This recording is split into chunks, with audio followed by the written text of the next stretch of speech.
Bonjour à tous, c'est Brian de DevTheory et aujourd'hui nous allons découvrir en fait un module qui nous permet de détecter la langue d'un texte simplement en fournissant ce texte. Alors pour être franc, je ne connais pas exactement la prononciation du nom de ce module-là, mais on va appeler ça Frank. Donc Frank, en fait, ici sur la page de démo, va générer un texte, va récupérer un texte de je ne sais pas où, et en fait, un peu plus bas, il va nous dire les différentes probabilités concernant la langue de ce texte. Ici, on voit que la langue la plus probable, eh bien, c'est Venda. Il nous dit vraiment qu'il est sûr que c'est cette langue-là. Si jamais on fait F5, un nouveau texte va être écrit, et derrière, il va nous dire donc la langue. Ici, German. On fait F5, on a encore d'autres langues, etc. Bon, bien sûr, beaucoup de langues que personnellement, je ne connais pas. On va pouvoir tester même parce qu'en fait c'est un texte area. Donc si j'écris par exemple hier je suis allé dans une voiture rouge, donc vraiment un texte pas très intéressant, et bien on descend et il nous dit que French, la probabilité est de 1, il est sûr que c'est du français.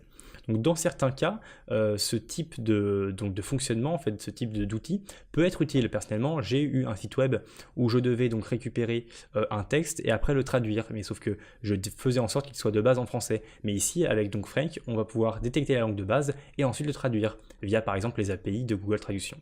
Donc un peu plus bas, on a le GitHub et on va pouvoir voir comment l'installer. L'installer, en fait, c'est simplement un npm install de Frank, donc c'est ce qu'on va faire tout de suite via notre console. Donc la première chose qu'on va faire, c'est qu'on va créer notre app.js, ensuite on va initialiser npm, et ensuite donc on va faire notre npm install de Frank. Maintenant dans app.js, on va donc faire un require, on va plutôt faire d'abord une constante prenant Frank, et ici donc le require de Frank. On n'oublie pas, hop, un peu plus en haut de commenter, donc ici les modules. Maintenant ici on va faire nos différents tests. Le premier test à faire en fait c'est simplement un console.log. Donc si vous voulez on va pouvoir faire un console.log de Frank et comment l'utiliser? En fait on l'utilise comme une fonction, donc de cette manière là. Et c'est à l'intérieur de cette fonction là qu'on va mettre le texte en question. Donc si j'écris un peu comme hier, un peu comme tout à l'heure, donc hier je suis allé dans une voiture rouge, point, et que là donc on revient sur notre commande sur notre console et qu'on fait un nodemon simplement pour mieux voir ce qui se passe. Hop, on zoome un peu d'ailleurs.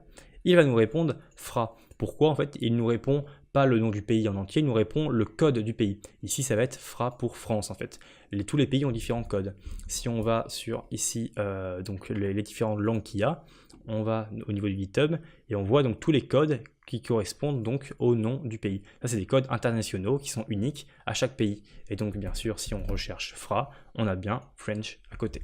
Maintenant, il faut savoir qu'il existe également une autre méthode. Donc là, ça ne va pas du tout être directement utiliser Frank comme une fonction, mais on va utiliser une méthode qui va s'appeler .all.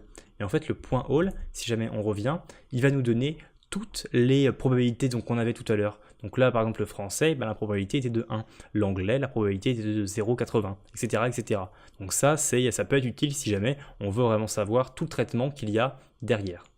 Donc voilà, il n'y a pas grand chose finalement à dire sur ce module-là, sauf qu'il faut quand même voir qu'il est assez gros. On voit ici que VS Code m'indique qu'il est tout de même assez lourd, donc il faut l'utiliser dans certains cas si jamais vraiment vous en avez besoin. Mais voilà, sinon c'était simplement une petite découverte de cette librairie.